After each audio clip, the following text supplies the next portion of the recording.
¿Alguna vez has escuchado tu nombre en una conversación en la que no debías estar? Así fue como descubrí lo que mi familia realmente pensaba de mí. Soy Bruno, tengo 34 años, y durante la mayor parte de mi vida adulta, he sido el tipo que ayuda en silencio, constantemente. Sin anuncios, sin recordatorios, solo apoyo silencioso, pagando una factura aquí, cubriendo un alquiler allá, enviando dinero para el mercado cuando alguien lo olvidaba. Hago todo eso desde casa. No tengo hijos ni pareja, y me ha ido bastante bien como consultor informático. Así que, cuando mi primo Carlos y su esposa fueron desalojados el año pasado, no lo pensé dos veces para ayudarlos a recuperarse. Pagué el depósito de un nuevo lugar para ellos, firmé el contrato de alquiler como aval, incluso configuré el pago automático de su alquiler para que no se retrasaran de nuevo. Les dije que era temporal. Asintieron como si lo entendieran. Eso fue hace 14 meses. Carlos y yo solíamos ser muy unidos. Prácticamente nos criamos como hermanos, pijamadas, viajes a la escuela, vacaciones. Nuestros padres se apoyaban mutuamente y, a su vez, nosotros también. Pero, al crecer, nos distanciamos. Yo me convertí en el informático. Siempre trabajando, mientras que él era el divertido. Saltando de una idea a otra. Una marca de ropa, un podcast, un puesto de comida. Cada nuevo proyecto brillaba intensamente, luego se apagaba. Cuando necesitó ayuda, lo ayudé. No porque fuera ingenuo, sino porque realmente pensaba que, si yo estuviera en su lugar, también querría que alguien creyera en mí. El jueves pasado, lo llamé rápidamente, solo para saber cómo estaban. Contestó al segundo tono, sin aliento, como si hubiera estado corriendo. Oye, hermano. Lo siento. Dame un segundo, dijo. Escuché un crujido, una puerta cerrándose y luego silencio. ¿Qué pasa? Solo quería saber cómo están, dije. El alquiler vence el lunes, así que quería saber si todo estaba bien por su lado antes de que se active el pago automático. Él se rió. Hermano, eres demasiado responsable. ¿Estamos bien? Gracias. De acuerdo, dije. Bien. ¿Colgamos, o eso creía? Todavía tenía el teléfono en la mano cuando escuché una voz. Su esposa, Sofía. ¿Qué quería?, preguntó ella. Lo del alquiler. Carlos resopló. Actúa como si nos muriéramos sin él. El tipo cree que pagar nuestras facturas lo hace importante o algo así. En serio, dijo Sofía. Es un bicho raro. Tiene una energía rara. Todavía no entiendo cómo se hizo rico. Mi pecho se tensó. No hablé, no colgué. Solo escuché durante casi 2 minutos. Los escuché burlarse de mí. Carlos me llamó un mártir del dinero. Sofía dijo que era emocionalmente estreñido. En un momento, incluso bromeó diciendo que, si alguna vez dejaba de pagar, inventarían una emergencia para hacerme sentir culpable de nuevo. Se rieron como si fuera lo más gracioso del mundo. Terminé la llamada y me quedé mirando la pantalla. La duración de la llamada era de 4 minutos y 19 segundos. Me senté allí, atónito, en la misma silla que uso cada mes para verificar el saldo de su alquiler antes de enviar el pago. Durante 14 meses, había pagado casi $1,900 al mes en su nombre. Sin hacer preguntas, y esto era lo que pensaban de mí. Desearía poder decir que me enojé de inmediato, pero no fue así. Me sentí avergonzado, pequeño, como el blanco de una broma en una habitación llena de personas que pensé que me respetaban. Esa noche, no dormí. Solo me quedé ahí con los ojos abiertos, recordando cada momento en que había defendido a Carlos. Cuando nuestro tío lo llamó un fracasado, lo defendí. Cuando su madre me lloró por sus crecientes deudas, le dije que le diera tiempo. Cuando mi propio padre me dijo que se estaban aprovechando de mí, dije, no, lo está intentando. A la mañana siguiente, no cancelé el pago del alquiler. Todavía no. Eso habría sido demasiado fácil, demasiado predecible. Necesitaba tiempo para procesar esto, para asimilar la traición, para dejar que doliera lo suficiente como para no retractarme cuando vinieran arrastrándose, porque vendrían arrastrándose. No mencioné la llamada, ni a Carlos, ni a Sofía. No envié mensajes de texto, no respondí a un meme que me envió más tarde esa noche como si nada hubiera pasado. Simplemente me quedé en silencio. Empecé a revisar el contrato de alquiler, leyéndolo con más cuidado. Investigué los términos de mi aval. Saqué cuentas. Llamé a un amigo mío que trabaja en derecho de inquilinos. Luego esperé. Se acercaba el día del pago del alquiler. El lunes por la mañana llegó con la habitual avalancha de correos electrónicos de trabajo. Y justo en medio de una reunión con un cliente, recibí un mensaje de texto de Carlos. Oye, ¿todo bien? No se procesó el alquiler. Lo ignoré. Luego otro. Creo que hay algo mal con la cuenta. ¿Puedes verificar? Una hora más tarde, Sofía también me envió un mensaje. Oye, solo quería saber si hubo algún problema con el alquiler. ¿Puedes reenviarlo? Esa tarde, recibí una llamada telefónica. No contesté. Luego otra, luego una tercera de un número desconocido, probablemente usando el teléfono de otra persona. Por la noche, tenía 14 mensajes y 3 llamadas perdidas. El martes, salí a caminar mucho después del trabajo. La ciudad estaba fría, pero el aire era bueno para mis pensamientos. Seguía reproduciendo esa llamada una y otra vez. No solo las palabras, sino el tono, la crueldad casual, la condescendencia, el derecho. Pensé en cómo lo había permitido, en cómo les había facilitado creer que les debía algo. Recordé el Día de Acción de Gracias del año pasado. Como llegaron tarde a la cena sin siquiera un postre, pero aún así se las arreglaron para quejarse de que el pavo estaba seco y las sillas eran incómodas. Recordé la Navidad, como les di una tarjeta de regalo de $500, y Carlos bromeó, vaya, solo 5 este año. Recordé a Sofía apartándome esa noche para preguntarme si podía prestarles $1,200 adicionales para que pudieran visitar a sus padres en Florida. Solo para los vuelos, dijo ella. Ya sabes, te lo devolveríamos eventualmente. Pasó el día del pago del alquiler, luego 2 días más. Sin pago, sin respuesta mía. El viernes, Carlos envió un mensaje más largo. Oye, no sé qué está pasando, hermano. Si pasa algo, solo habla conmigo. Siempre hemos sido honestos el uno con el otro. Ya sabes, te aprecio, ¿verdad? Me quedé mirando ese mensaje durante mucho tiempo. Honesto. Aprecio. Me reí. No amargamente, no con enojo, solo una risa seca y sin humor que venía de algún lugar profundo. Tomé mi teléfono, abrí la carpeta del contrato de alquiler de nuevo y hice clic en el documento que había redactado hacía 3 días, pero que aún no había enviado. Mi mano se cernió sobre el botón de enviar.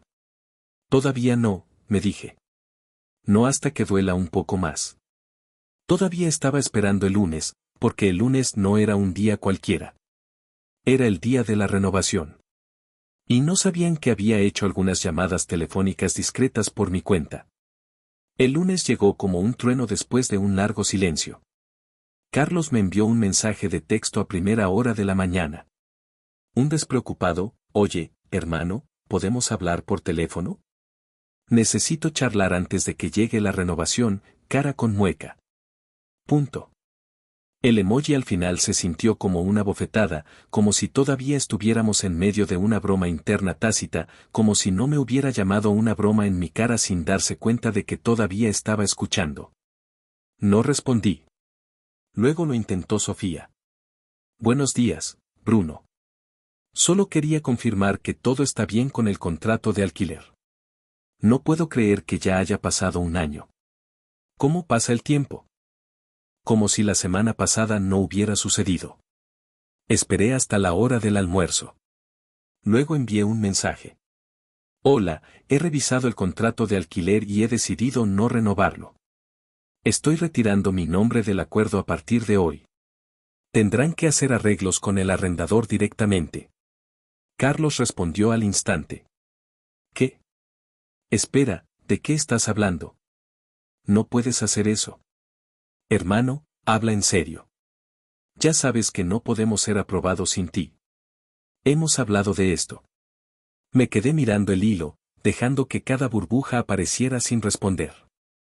Le tomó 6 mensajes más pasar de la confusión a la rabia. ¿Es esto un castigo o algo así? ¿Nos vas a hacer esto por un pago atrasado, un pago atrasado? Eso era lo que resumía para él. No la llamada telefónica, no la risa, no el año de apoyo silencioso, solo un pago atrasado. A las 4 de la tarde, recibí una llamada del arrendador.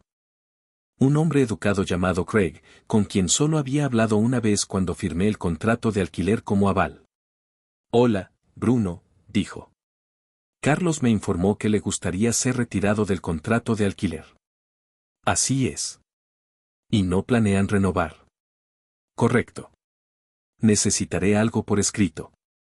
Ya lo he enviado por correo electrónico. Dije, y solo para que lo sepa, no seré financieramente responsable de ningún alquiler impagado en el futuro. Eso termina hoy. Hizo una pausa. Entendido. Me pondré en contacto con ellos sobre los próximos pasos. Estaba hecho, o eso creía. A las 6:37 de la tarde, me llamó mi madre. Ahora, para que tengan contexto, mi madre es el tipo de mujer a la que no le gustan los dramas familiares, lo cual es irónico porque de alguna manera termina en el centro de todos ellos. Es la tía de Carlos, pero siempre nos trató como iguales. Al crecer, insistía en que compartiéramos todo, incluso nuestros castigos. Si Carlos rompía una ventana y yo no lo detenía, ambos estábamos castigados. Ella creía en la armonía a toda costa, lo que, a medida que crecí, comenzó a sentirse más como evitar molestar a las personas equivocadas. Bruno, comenzó, omitiendo el saludo. ¿Qué está pasando con Carlos? Mantuve mi voz calmada. Decidí no renovar el contrato de alquiler. Eso es todo. ¿Por qué? Los has estado ayudando todo el año. ¿Qué cambió? Casi lo digo. Casi suelto la verdad, pero me detuve. No porque los estuviera protegiendo, sino porque sabía cómo iba a ir esta conversación. Me diría que estaba siendo dramático, que la gente dice cosas que no quiere decir, que malinterpreté. Así que, en cambio, dije, simplemente me di cuenta de que he estado permitiendo una situación que no es saludable para mí. Hubo una pausa. Eso es realmente decepcionante, dijo. Son familia. No puedes simplemente irte cuando es inconveniente. Sentí que algo frío se instalaba en mi pecho. ¿Inconveniente? ¿Sabes qué es decepcionante?, dije, con la voz todavía firme. Que la gente de la que te burlen a tus espaldas sea la misma a la que apoyas. ¿Qué quieres decir? Los escuché, mamá, dije. Olvidaron colgar después de una llamada. Escuché cada palabra y ya he escuchado suficiente. Ella no respondió de inmediato. Cuando lo hizo, su voz era más suave. Estoy segura de que no lo dijeron en serio. Ahí estaba. Colgué. Esa noche, recibí una serie de mensajes de Carlos que rebotaban entre la indignación y la desesperación. ¿Realmente estás haciendo esto? Seguido de, vamos, hermano. Somos familia. Y finalmente, si nos echan, es tu culpa. No respondí.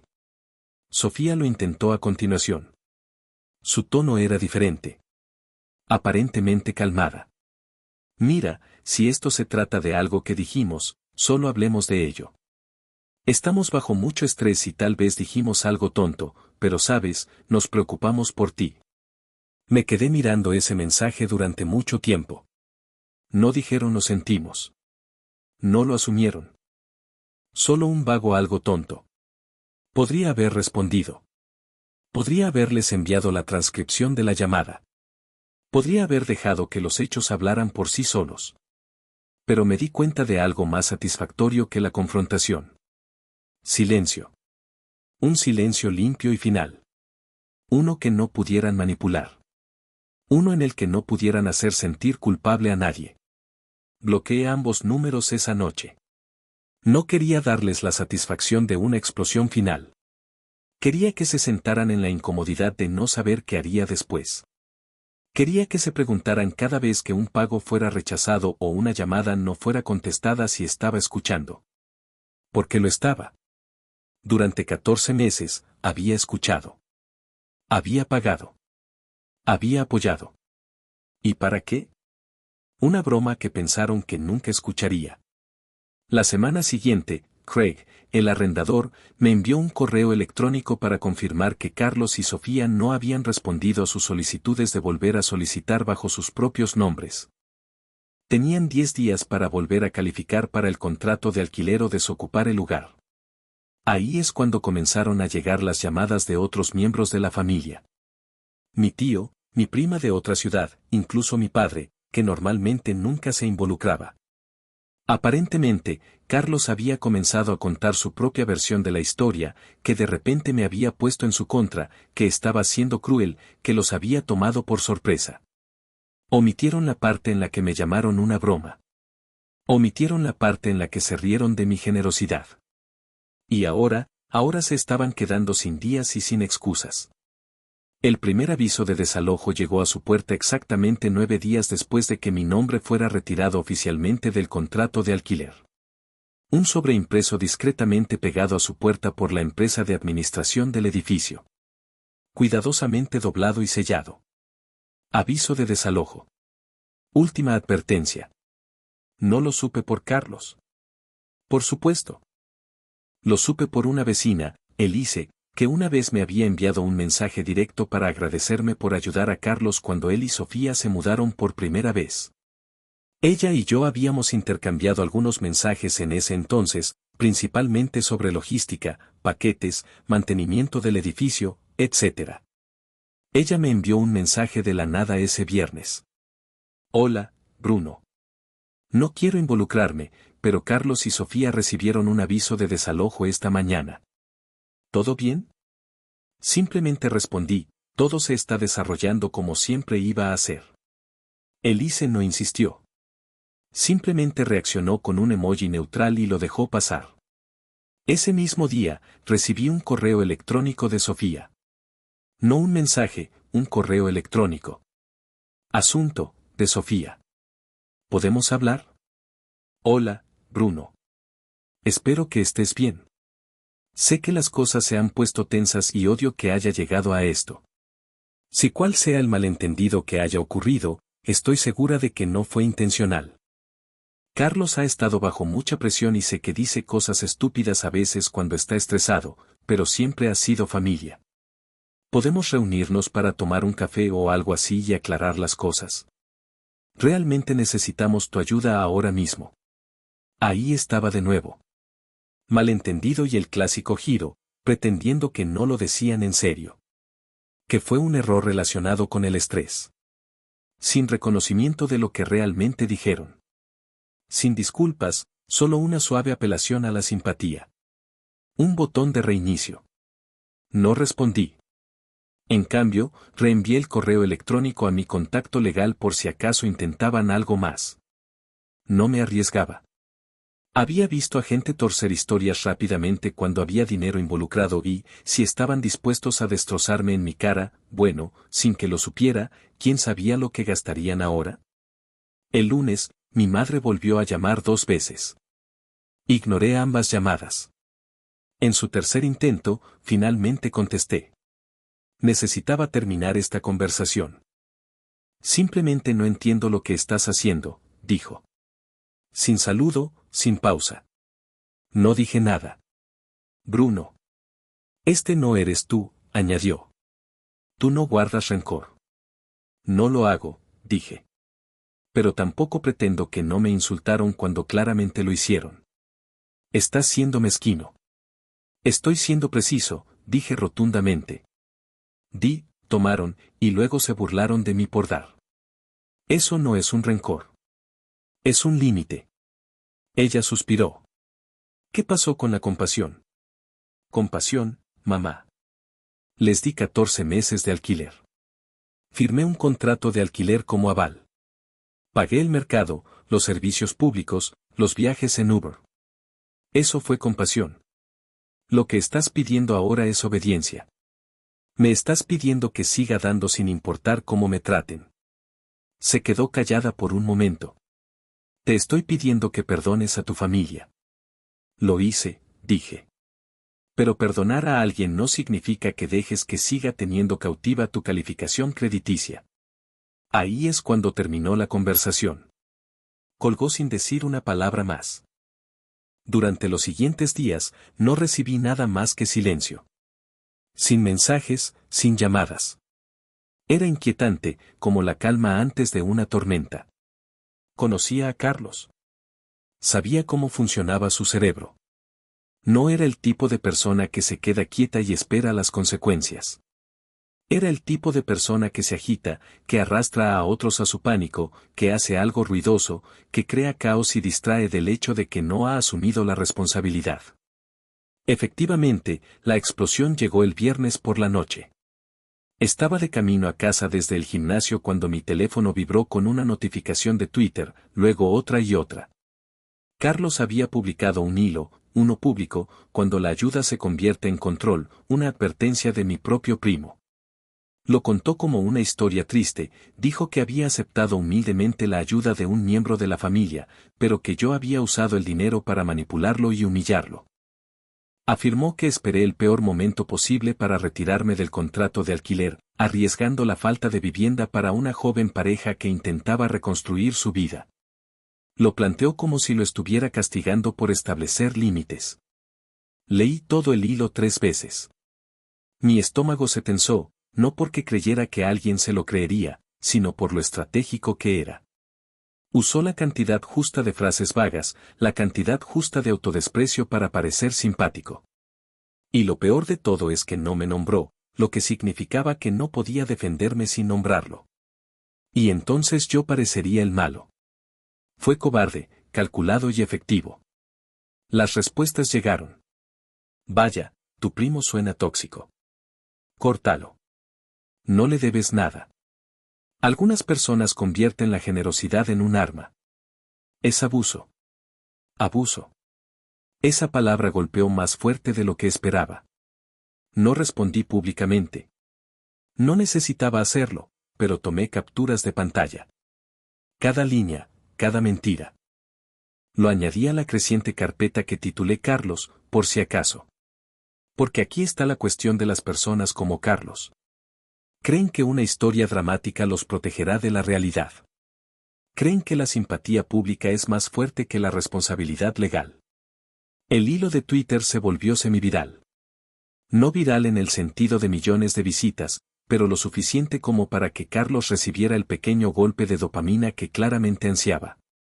Unos cientos de retweets, un par de miles de me gusta y una sección de comentarios llena de extraños validando su complejo de víctima. Durante 2 días enteros, se deleitó con ello. Incluso fijó el hilo y añadió una selfie suya y de Sofía sentados en un sofá con los brazos entrelazados y el pie de foto, no importa lo que pasemos, lo pasamos juntos. Y durante esos mismos 2 días, no dije nada. Sin declaraciones, sin indirectas, sin aclaraciones. En cambio, reenvié todo, las capturas de pantalla del hilo, los mensajes de texto, la transcripción de la llamada telefónica a Craig, el arrendador. Ya le había advertido sobre las posibles consecuencias en las redes sociales y la difamación de la reputación, especialmente teniendo en cuenta que la publicación de Carlos hacía vagas referencias al arrendador negligente que permitió que esto sucediera. Craig no estaba contento. De hecho, Craig había estado vigilando a Carlos durante meses. Verán, lo que Carlos no se había dado cuenta era que, durante esos 14 meses de apoyo con el alquiler, se había ganado más que solo enemigos conmigo. Había pagado constantemente tarde los servicios públicos, había dejado basura en la escalera a pesar de las repetidas advertencias y había recibido quejas por ruido de 3 vecinos diferentes.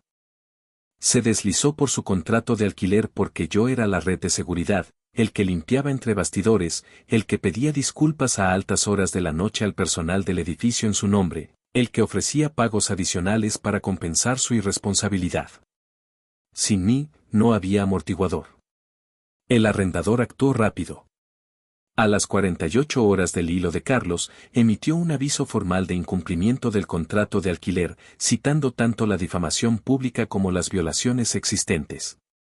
Ya no se trataba solo del alquiler impagado. Se trataba de conducta, difamación, falta de comunicación. Y como yo ya no estaba en el contrato de alquiler, no quedaba nada que lo sustentara. No le dije a Carlos lo que se avecinaba. Quería que lo sintiera esta vez. Al tercer día, recibí otro mensaje. No de él, sino de Sofía. Esta vez, no estaba tranquila. Tienes que arreglar esto. El edificio está tratando de desalojarnos. Craig dijo que le enviaste tu pequeña carpeta de mentiras. Esto es acoso. Estás obsesionado con arruinarnos. No respondí. La bloqueé en su lugar. Esa tarde, recibí una llamada de un número que no reconocí. Dejé que fuera al correo de voz, luego lo escuché. Hola, Bruno. Soy Eric de The City Wire. Soy un escritor independiente que está siguiendo un hilo que vimos en Twitter que está teniendo mucha tracción. Carlos nos remitió a ti como el primo en cuestión. Estamos preparando una historia sobre el abuso financiero dentro de las familias y queríamos darte la oportunidad de comentar.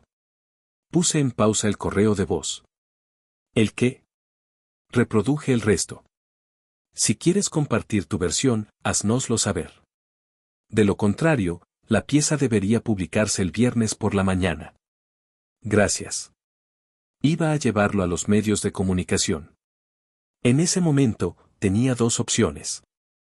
Sentarme y dejar que esta ridícula fantasía se convirtiera en el titular de alguien o poner fin a la historia de forma silenciosa y limpia con hechos. Así que respondí, no a los medios de comunicación, no a Carlos, sino a la fuente del dinero. Verán, una cosa que Carlos había olvidado, tal vez convenientemente, tal vez porque nunca le importó entenderlo, es que no solo había estado pagando el alquiler. También había estado cubriendo sus servicios públicos, teléfonos celulares, Wi-Fi, todo, perfectamente agrupado en pagos automáticos que había configurado para evitar interrupciones. Y cada uno de esos servicios estaba a mi nombre. Así que los cancelé. No maliciosamente, no como un acto de venganza, sino como una forma de cierre. Primero, el Wi-Fi. Listo. Luego sus líneas telefónicas. Desaparecidas. Luego la electricidad. Le di al proveedor una dirección de reenvío y me retiré como titular de la cuenta. El único que dejé solo fue el agua, solo lo suficiente para que fuera humano. El jueves por la noche, mi teléfono volvió a vibrar. Otro número desconocido. Dejé que fuera al correo de voz. Bruno, ¿qué estás haciendo? La voz de Carlos. Aterrorizado. El internet no funciona. Los teléfonos están apagados. Los padres de Sofía no pueden comunicarse con nosotros. Y ahora tenemos una maldita llamada diciendo que las luces se van a apagar mañana. ¿Me estás tomando el pelo? ¿Realmente estás tratando de echarnos a la calle? Eres un psicópata. Otro mensaje siguió 2 minutos después. Ganas. Está bien, ganas. ¿Es eso lo que quieres oír? ¿Estás feliz ahora? No feliz, pero libre. Absolutamente. Esa noche, publiqué un solo mensaje en Twitter. No como una refutación, ni siquiera como una aclaración, solo contexto. 14 meses, $1,900 por mes de alquiler, $230 por mes de servicios públicos, $110 por mes de teléfono, $90 por mes de Wi-Fi, mercado, dinero para la gasolina, viajes compartidos, regalos de vacaciones, más de $30,000 dados sin un contrato, sin una queja. Olvidaron colgar un día. Escuché lo que realmente pensaban de mí. Esa fue la única conversación que necesitaba. No etiqueté a Carlos. No respondí a los comentarios. Ni siquiera volví a iniciar sesión después de publicarlo, pero aparentemente dio en el clavo. Por la mañana, su hilo original estaba invadido. La gente había encontrado el mío, comparado los plazos, tomado capturas de pantalla de los recibos. Sus partidarios se volvieron contra él rápidamente. La narrativa se derrumbó. Algunos incluso me enviaron mensajes privados disculpándose por creer en su versión. Tampoco les respondí. No se trataba de validación. No estaba buscando aplausos. Simplemente había terminado. El sábado por la mañana, Craig me envió un correo electrónico de nuevo. Sencillo y profesional.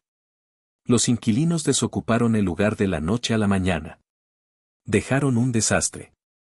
Gracias por el aviso a principios de este mes. Nos ahorró muchos problemas. Espero que estés bien. Ese fue el cierre final. Nunca más supe de Carlos o Sofía.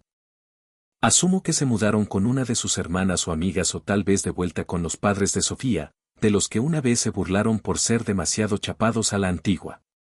De cualquier manera, no me importaba.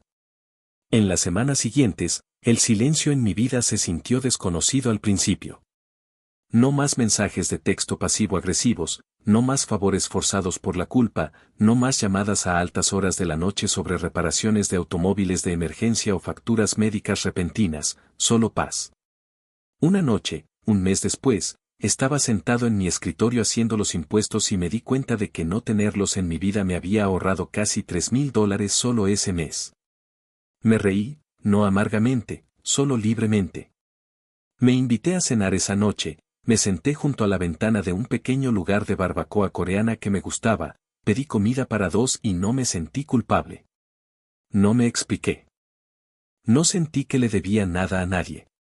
Cuando la camarera me sirvió el agua, sonrió y dijo, ¿celebrando algo? Le devolví la sonrisa. Sí, dije. Finalmente lo estoy.